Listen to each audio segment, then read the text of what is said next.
Welcome to this week's edition of SKNI's Week in Review. In this program, we focus on the top stories of the past week.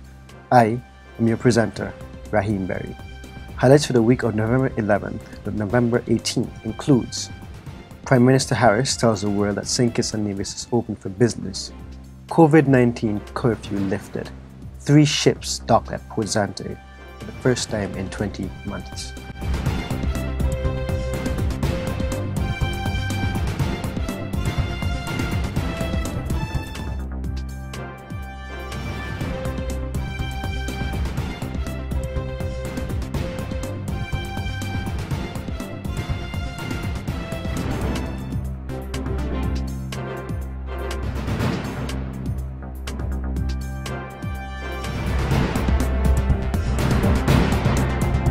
Expo 2020 in Dubai provides nations around the world a unique opportunity to showcase everything their countries have to offer. November 16, 2021 was designated as St. Kitts and Nevis' National Day at the global event, where Prime Minister Dr. The Honorable Timothy Harris announced that the Federation is open for business. The ceremony was hosted to observe the Federation's National Day, featuring cultural performances from a local masquerade group, traditional wear, and St. Kitts and Nevis' national dish prepared by locally renowned chef Chef Gary Williams. Notwithstanding the setbacks caused by the pandemic, Dr. Harris said St. Kitts and Nevis is once again ready to welcome the world. Thanks to the diligence of our National Task Force on COVID-19 and with the support and partnership of several countries like India, the United States of America, and sister countries of CARICOM, St. Kitts and Nevis has reopened again for business. The Federation of St. Kitts and Nevis recently received high praise from the Pan-American Health Organization, PAHO, for its successful vaccination rollout program and for surpassing the 40% vaccination quota set out by the health agency. Minister of Tourism, the Honorable Lindsay Grant, took the opportunity on Tuesday, November 16, to welcome the AIDA cruise vessel to the shores of St. Kitts and Nevis as the Federation continues its phased approach to reopening its borders. On behalf of the government and the people of St. Kitts and Nevis, it is really my distinct pleasure and honor to welcome you to St. Kitts for the very first time, the AIDA of the AIDA Cruise Lines, and Captain Boris Becker. I think that's the easiest German name I'm able to pronounce because Boris Becker was such a great tennis player. And so we welcome you and your 1,666 passengers and crew to our beautiful shores this morning. The AIDA Cruise Line appeals to the German demographic and has always been a critical European partner for the destination for the last 8 years, since your very first visit with the AIDA Bella on Thursday the 12th of December 2013. Over the years, we have nurtured this relationship, not only with AIDA, but with your parent company, Carnival Corporation. And since 2013, we have welcomed calls from the AIDA Bella, the AIDA Luna, the AIDA Vita, Diva, and the AIDA Mar. And today we have in our shores the AIDA Perla. The Honorable Minister said that the Federation of St. Kitts and Nevis is grateful for this call and for all future calls that AIDA Perla may have.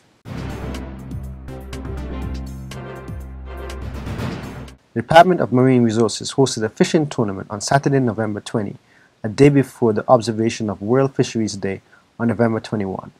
Director of Department of Marine Resources, Dr. Mark Williams, said in an interview that the purpose of this tournament is to promote ocean pelagic fishery, which has seen the most decline for St. Kitts and Nevis in 2021. Dr. Williams stated that the decline in the pelagic fishery was due to the slowdown in the hotel and tourism sector, which accounted for the greatest demand for these types of fish. However, Dr. Williams said that St. Kitts and Nevis has opened its doors and anticipates an increase in demand of ocean pelagic. The fishing competition was held at Date Bay from 1 o'clock to 8 p.m. Diabetes is considered a common comorbidity that COVID-19 can exploit. As the Federation celebrates Diabetes Week, Chief Medical Officer Dr. Hazel Laws highlighted the vulnerability of diabetics to COVID-19.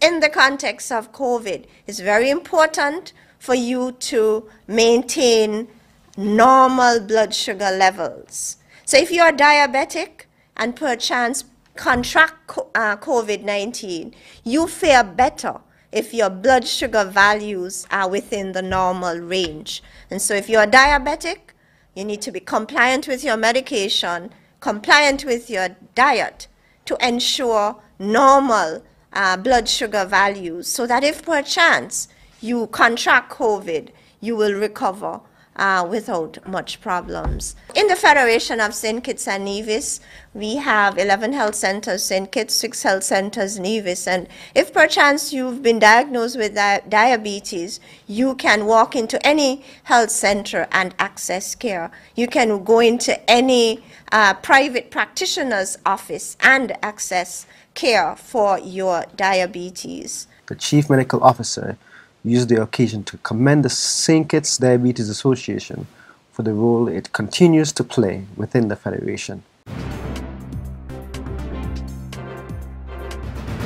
The government of St. Kitts and Nevis, via the Ministry of Health, has successfully curbed the third wave of COVID-19 infections. During the November 17, 2021 NEOC briefing, Chief Medical Officer Dr. Hazel Laws indicated that both the hospitalizations and infection rates across the Federation continue to decline thanks to the success of the vaccination rollout program. We have done a good job so far in terms of containing the third wave of infections. And so over this past week, we've only added 26 new cases. So the case count for this past week is 26, 18 cases less than the previous week. We've only admitted 1 individual to the hospital over this period. We've discharged 2 COVID-19 positive patients, and we've had 62 recoveries during this period. Also announced during the NEOC press briefing was another COVID-19 related death for the Federation, bringing the total number of deaths to 28, with Dr. Hazel Laws indicating that the individual was not vaccinated against the COVID-19 virus. The Federation of St. Kitts and Nevis has lifted the curfew mandate that was first introduced in March 2020 to help curb the spread of COVID-19 virus. Would have also made a recommendation after our meeting yesterday to have the curfew lifted, and I am pleased to inform you that the Cabinet has approved for the full lifting of the curfew from the regulations. During the period of curfew, everyone was required to remain confined to his or her place of residence, inclusive of his or her yard space, to avoid contact outside of family. In other words, only the security forces and other security personnel officers, health care officers, technical emergency officers of utilities, including telecoms and media personnel, were allowed outside of their residence to perform their relevant duties. The Department of Youth Empowerment received high marks for Wednesday's rap session between the Minister of Youth, Honorable General Powell, and the 59 youth representatives drawn from high schools, youth groups, the volunteer corps, and young entrepreneurs.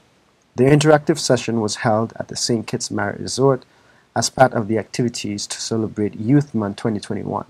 In addition to a very candid and lively Q&A segment between the minister and the youth, a presentation and discussion were featured on the process to update the Federal Youth Policy 2017 to 2022 for the next 5 years.